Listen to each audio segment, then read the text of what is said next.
Hello, friends. 1 year ago, I returned home from a 51-day solo journey through Bali, Ireland, Spain, the Azores, Italy, and Costa Rica. And what began as a trip around the world became something much deeper.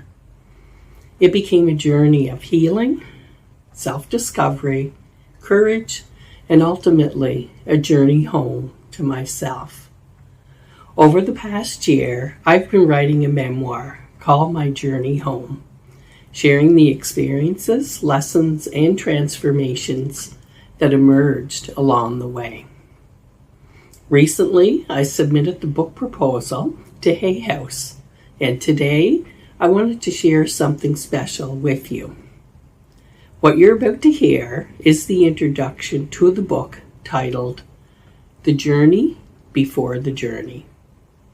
Because long before we board a plane, change careers, leave a relationship, or embark on any great adventure, something begins stirring within us. A quiet voice, a longing, a knowing that there may be more waiting for us than we have allowed ourselves to imagine. I hope you enjoy this reading. There are moments in life when something inside us quietly begins to shift. Not loudly, not dramatically, but gently, like a whisper that returns again and again until we finally stop long enough to listen. For much of my life, I believed I was living the life I was supposed to live. I built a meaningful career. I cared deeply for the people around me. I showed up for family, responsibility, work, and the many roles life asks us to carry. From the inside, outside, my life looked full, and in many ways it was. But somewhere beneath the routines, expectations, and years of doing what needed to be done, there was a quieter truth I had not fully allowed myself to hear. I was longing for something, not necessarily for a different life, but for a deeper connection to the one I was already living. This book is not about simply travel. It is about what happens when we say yes to ourselves. It is about listening to the quiet voice that asks us to step beyond what feels familiar and into what feels true. At 67 years old, I left home and traveled alone across the world. What began as a journey through Bali, Ireland, Spain, the Azores, Tuscany, and Costa Rica, including transformative retreats with Charmaine Renee Lee, Emer Stassen, the Stargate Experience, and Anne Baru Bay, became something far greater than I could have imagined. It became a journey inward, a journey through grief, healing, trust, ancestry, love, identity, spirituality, friendship, courage, and self-discovery.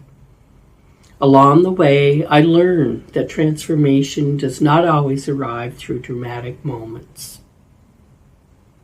Sometimes it comes quietly, through stillness, through presence, through saying yes before you feel fully ready. This memoir is not written from the perspective of someone who had everything figured out. It is written by a woman who chose to go anyway. A woman who followed the pull of something she could not fully explain. A woman who slowly discovered that the places she traveled were never the destination. They were mirrors. Each country reveals something different. Each experience uncovered another layer. Each step away from home brought me closer to myself.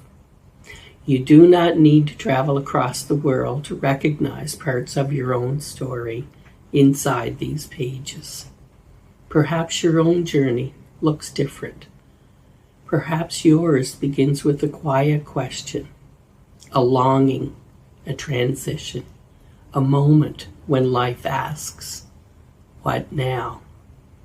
If you have ever felt restless, if you have ever wondered whether there was still more life waiting for you, if you have ever sensed that something inside you was asking to be reclaimed, then perhaps this book is for you.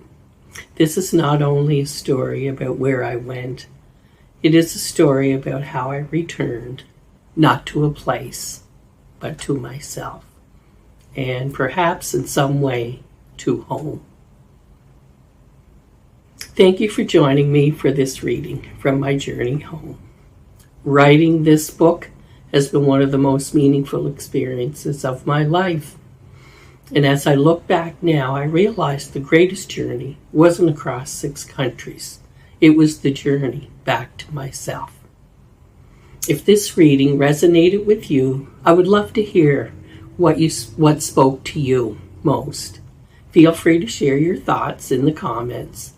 And if you're navigating a season of change, healing, reinvention, or rediscovery, my hope is that this story reminds you that it is never too late to listen to the quiet voice within and begin your own journey home. Until next time, I'm Monica McCarthy, wishing you peace, ease, and grace. Take care. Namaste.